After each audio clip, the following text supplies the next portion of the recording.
Here's how to fake it till you make it on a presentation. And I mean your confidence, not your data, okay?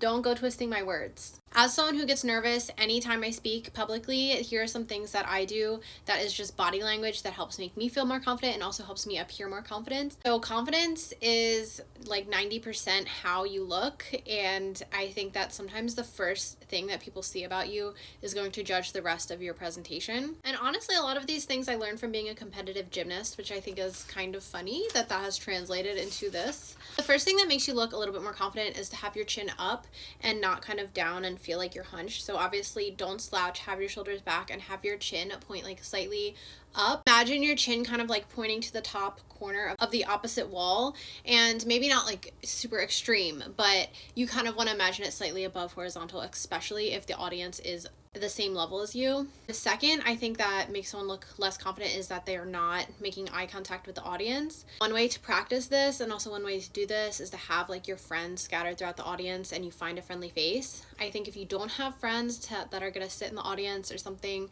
I always try to find someone who is like nodding their head and looks very engaged, and or maybe even smiling while you present, and you find like 3 different points throughout the room, and as you present you can kind of find those friendly faces, and I always call it like find a friendly face, because then you can find those faces as you talk and it looks like you're very comfortable in talking to the entire room, but in reality you're kind of making eye contact with the same people. And lastly, start to feel comfortable with purposefully pausing, even if it's because you're nervous.